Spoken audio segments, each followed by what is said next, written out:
sudah ada di atas meja, tapi tinggal menunggu momentumnya. Saya langsung ke Bang Eriko. Bang Eriko, betul tinggal menunggu momentumnya. Padahal nama-nama ini memang sudah bisa dikatakan firm pengalaman semuanya. Sandiaga Uno, Mahfud MD, banyak sekali yang memang sudah firm. Andika Perkasa salah satunya. Ataukah memang seperti di tahun sebelumnya, nama-nama yang sudah diduga ini, ketika pada saat itu Pak Jokowi ada nama Kiai Haji Ma'ruf Amin yang tiba-tiba mencuat dan menjadi calon wakil presiden kala itu. Betulkah dinamikanya nanti akan seperti itu juga? Ini Mbak Adisti, ini memang Prof. Karim ini, setiap beliau ini muncul membawa perubahan yang luar biasa. Kalau kita sebutnya agent of change, ini Prof. Karim ini sebenarnya sudah tahu Mbak Adisti. Tapi kalau beliau ini kan profesor, supaya terus langsung sampai pada akhirnya kan ada pembukaan, ada main course-nya, kemudian ada penutupnya, begitu beliau. Sebenarnya beliau sudah tahu, dan habis ini pasti nanti beliau telepon saya. Benar kan Bang Eriko? Katanya ini pasti ini seumur saya soalnya Prof. Karim ini. Nah, inilah semua proses ini kan perlu. Why? Kenapa perlu? Tadi saya sudah sampaikan, politik is the art of possibility. Politik itu adalah seni segala kemungkinan. Saya sadar bahwa generasi Y dan Z, adik-adik mahasiswa yang di belakang Prof. Karim, kenapa sih lama-lama langsung aja lu susah-susah amat sih? Nah, sama seperti proses pacaran. Pacaran sesuatu yang sangat mudah itu membuat kita tidak menjadikan ada satu tantangan. Nah, ini juga perlu di dalam dunia politik seperti itu. Kalau PDI Perjuangan sebenarnya sangat terbuka, Mbak Adisti. Kami kan sudah punya calon presiden. Tentu kami tidak boleh lagi yang namanya ego menentukan calon wakil presiden dan juga berpikir hanya kepentingan sendiri. Tidak begitu.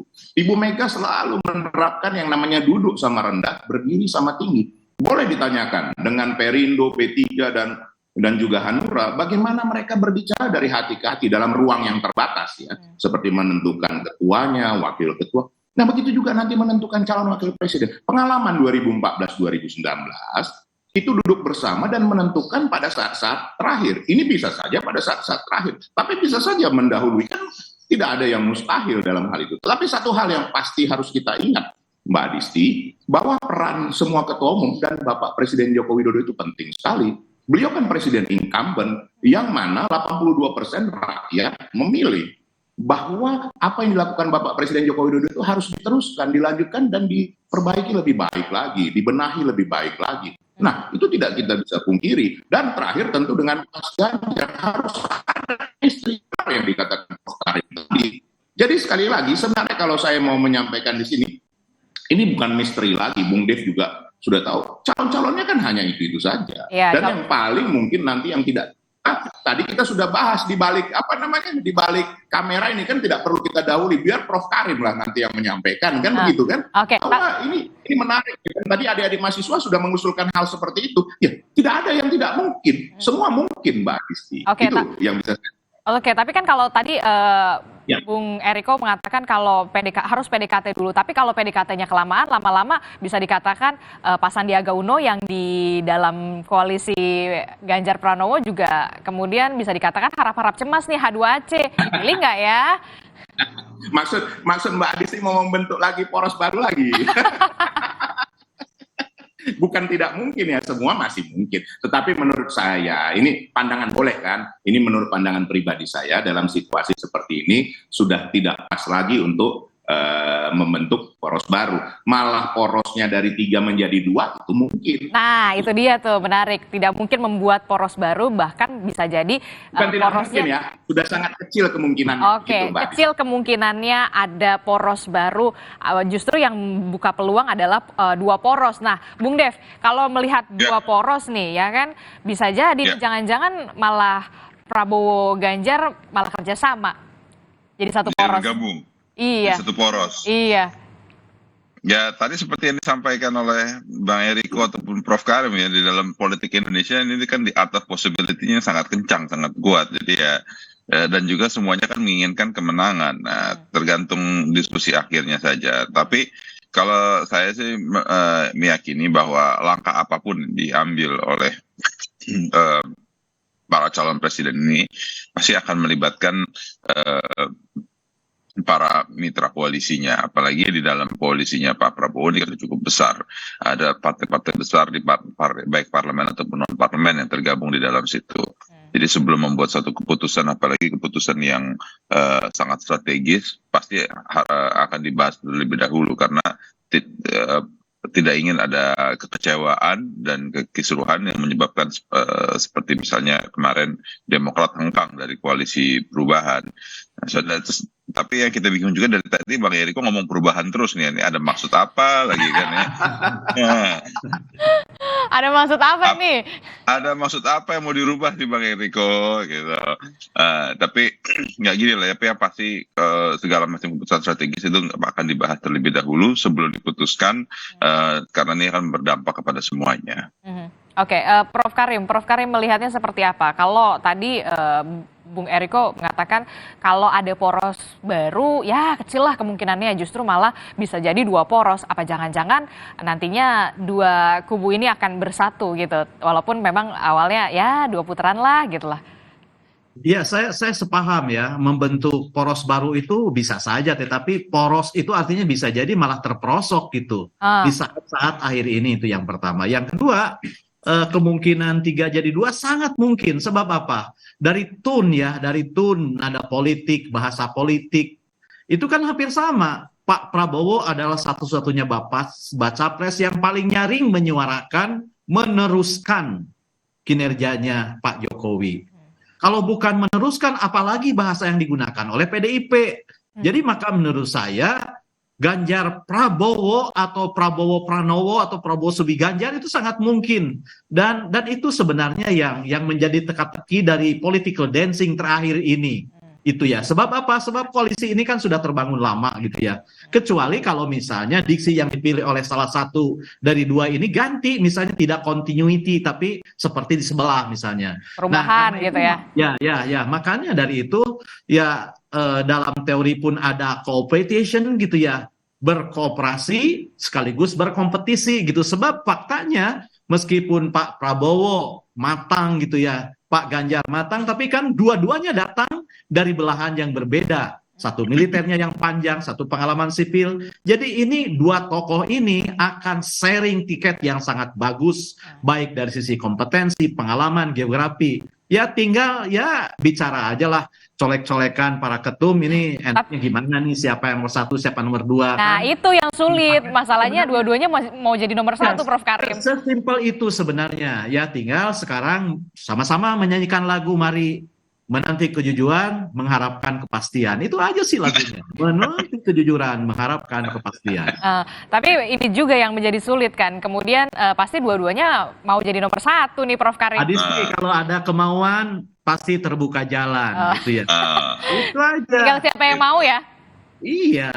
Oke, Bung Eriko. Ya, ini kenapa saya terus yang jadi sasaran Pak Adisti? Ini seolah-olah di saya ini hakimnya. Nggak seperti itulah Mbak Adisti. Sekarang begini, kan semua ini kan by proses. Coba, tadi Bung Dev sudah sampaikan, keputusan dari Golkar juga mencalonkan Pak Erlangga Hartarto. Itu kan bukan suatu hal yang main-main, itu suatu hal yang sangat serius. Tapi kan tadi dibilangnya kan kalau ada kemauan, di situ ada jalan. Tinggal siapa yang mau atau enggak. Inilah Mbak Adisti ini, belum kita selesai bicara sudah dipotong, baru mau ke sana. Mbak Adisti mau tadi kan seperti dikatakan Prof Karim. Nah, jadi itu proses. Begitu juga di PDI Perjuangan, itu hasil kongres bahwa ini kita mencalonkan presiden. Nah, tadi saya sudah sampaikan, kalau Mas Ganjar sebagai calon presiden, kemudian wakilnya, tadi pembicaraan Prof Karim bahwa tidak ada yang tidak mungkin dalam dunia politik. Nah, kalau ini nanti ada kebersamaan, why not? Siapa yang bilang tidak mungkin? Tetapi kalau itu dibalik, memang proses di kami itu memang itu hasil kongres. Nah, itu yang harus dijalankan Ketua Umum kami, Bu Haja Megawati Soekarno Putri, seperti itu. Jadi ya, kita tunggulah beberapa waktu ini hal yang menarik ini akan terjadi. Dan sekali lagi, bahwa politik seni segala kemungkinan. Tadi 4 poros itu kecil sekali kemungkinannya, walaupun kecil sekali bisa saja, Prof. Tapi bisa saja tidak sebesar 3 poros, tapi bisa saja berkembang menjadi 2 poros. Kita tunggulah beberapa waktu ini. Kan pendaftaran nanti antara tanggal 9, kalau terjadi nih dipercepat 9 sampai 16 Oktober. Ini kan kira-kira Nggak sampai Ya, sebulan. nggak nyampe Kan? sebulan lah ya, Bung Iya, Eriko. Nah, itu dia nih, Pak, sabar, Mbak Adisti sabar supaya kami sama Mas Dev dan Prof Karim diundang lagi sama Kompas TV beberapa hari Nah, lagi. nah itu ya kuncinya itu ya. tuh. Iya. Nah, Supaya Bung makin Dev, sering tampil kita. iya, Iya. Bung Dev, tadi Bang Eriko bilang Ya. why not gitu. Kalau memang satu ton, satu suara bisa jadi, kenapa enggak? Ya kembali lagi saya ya seperti yang tadi saya sampaikan. Ini semua keputusan ada di antara pemimpin di Koalisi Indonesia Menang ini, Koalisi Indonesia Maju. Nah, kalau arah politiknya berubah seperti apa, ya itu tergantung dari kesepakatan kebersamaan. Jadi yang pasti itu kita apalagi kalau di Golkar ya, Golkar itu seluruh stakeholder di Golkar pengurus dan juga ketua DPD 2, DPD 1, semua ormas pendiri didirikan, sayap Golkar semuanya sudah menyerahkan mandatnya kepada ketua umum untuk ketua umum menentukan arah politik Golkar seperti apa. Jadi makanya beliau sudah memiliki otoritas untuk diskusi dan untuk berbicara dengan mitra koalisi arahnya seperti apa. Oke, tapi kalau kita lihat dari track recordnya yang pemilu-pemilu sebelumnya, memang Golkar ini selalu mengusulkan atau menyodorkan ketua umumnya sebagai bakal calon wakil presiden. Tentu ya, pasti ya. Nah, jika kemudian Pak Prabowo ini akhirnya memilih orang lain, nama lain yang bukan dari Golkar sebagai bakal calon wakil presiden, apa yang kemudian langkah yang akan diambil? Tetap solid atau jangan-jangan bisa berpaling lagi? Jadi gini, sedikit dulu dikoreksi ya. Jadi pertama waktu 2004 kita melakukan konvensi, terus konvensi memutuskan bukan ketua umum kita waktu itu adalah Pak Wiranto yang dicalonkan sebagai calon presiden.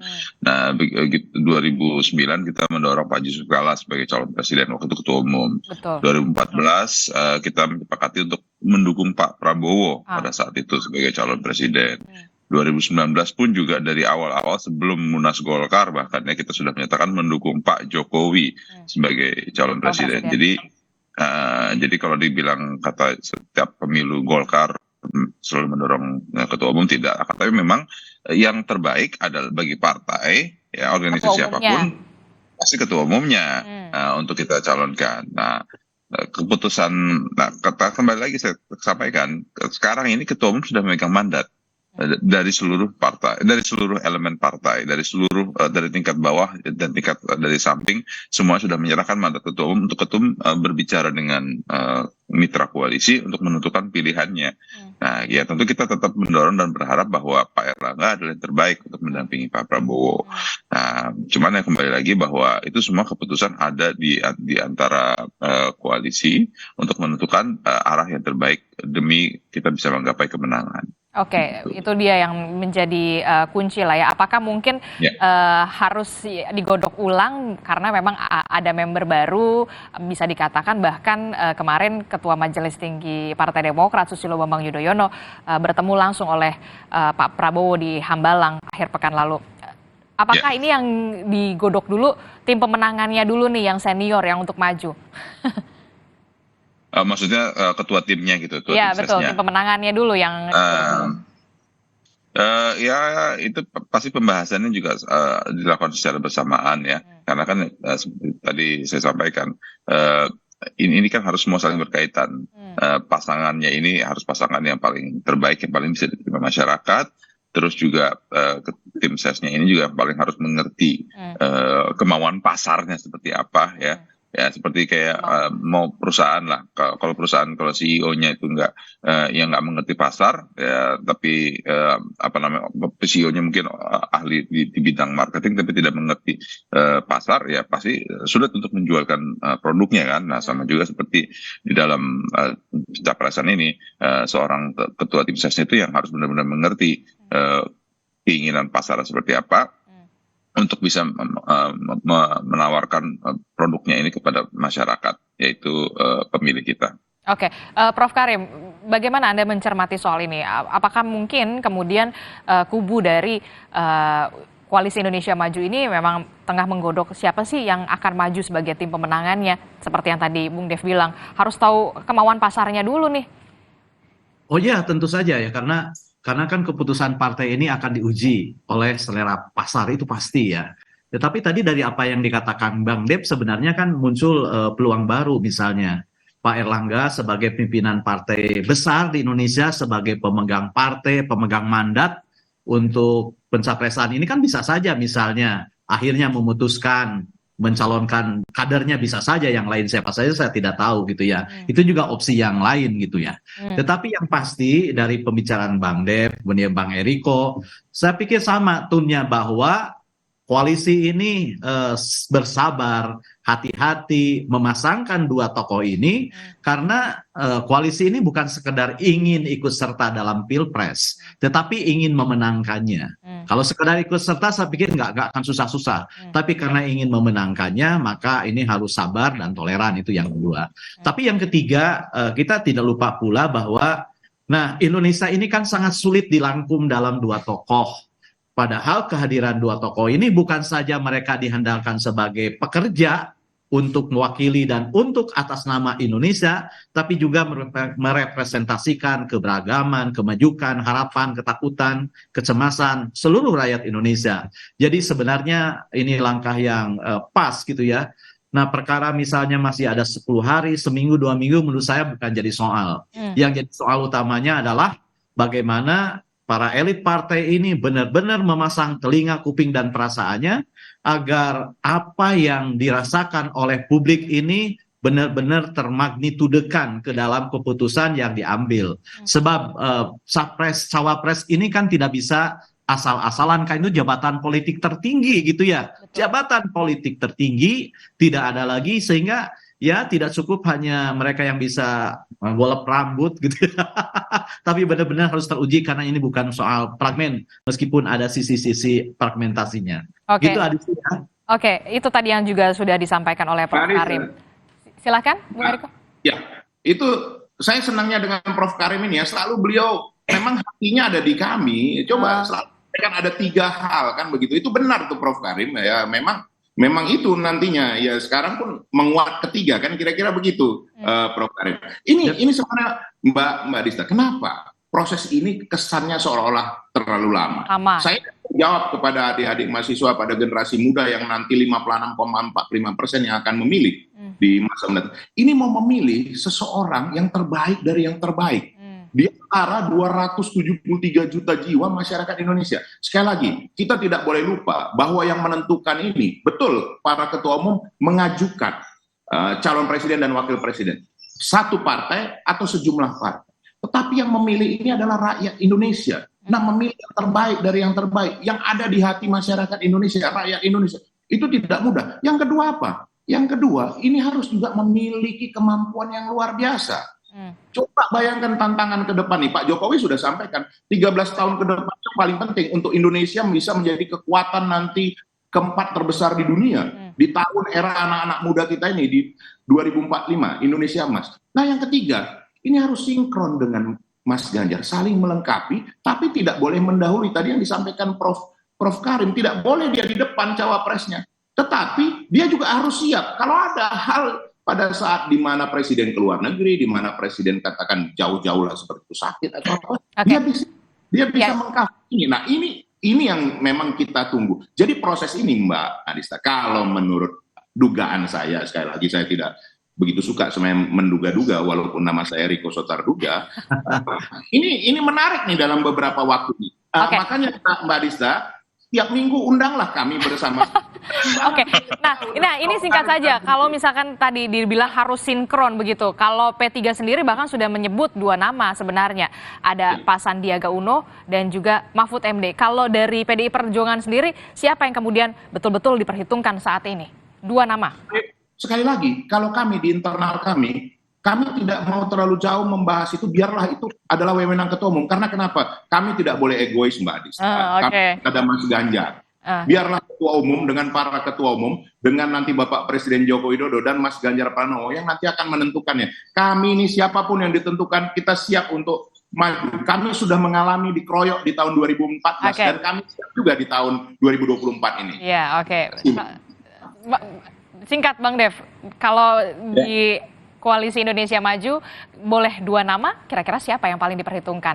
Ada kemudian RK, kemudian juga mungkin AHY, Erick Thohir, siapa kira-kira 2 nama yang kemudian? Ya kalau Mbak tanya ke saya, pasti saya jawabnya adalah Pak Erlangga Hartarto gitu. Karena kan dari kacamata saya, yang terbaik itu adalah Pak Erlangga Hartarto. Saya bisa memberikan berbagai macam reasoning, alasan segala macam, akan tapi ujungnya kembali juga kepada loyalitas ke partai, bahwa kita itu menyatakan bahwa yang terbaik buat bangsa adalah Pak Erlangga Hartarto.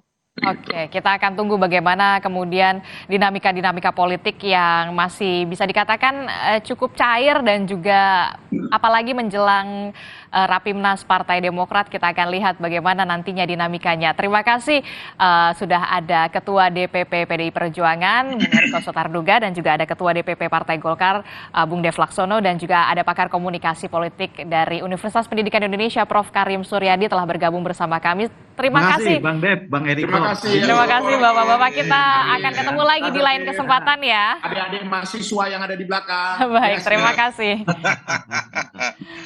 Saudara, informasi lain yang juga akan hadir di Sapa Indonesia Pagi. Hari ini Relawan Indonesia Bersatu melaporkan pembuat berita bohong yang menyebut Menteri Pertahanan Prabowo Subianto melakukan penganiayaan terhadap Wakil Menteri Pertanian.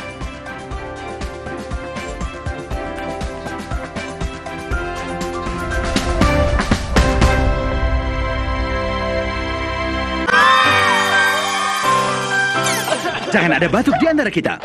Batuk berdahak, Siladex ME. Batuk pilek, Siladex Cough and Cold. Batuk tidak berdahak, Siladex Antitusif atau Siladex DMP.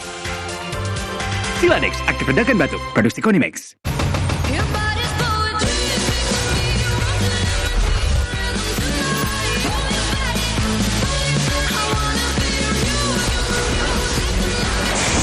Expos. Baru isi perut, udah kosong lagi. Dikit-dikit, lapar. Barusan jajan, tapi masih lapar. Dikit-dikit, lapar. Sari Gandum dengan gandum utuh dan krim coklat lezat bikin kenyang lebih lama. Sari Gandum, seenak itu, sekenyang itu. Mau mie, please. Khawatir, anak minta mie terus. Tenang, kan ada mie oven, pilihan lebih sehat. Produksinya di oven, bukan digoreng. Air rebusannya jernih, minyak kenyal, bumbu basahnya bikin lebih enak. Aku juga mau.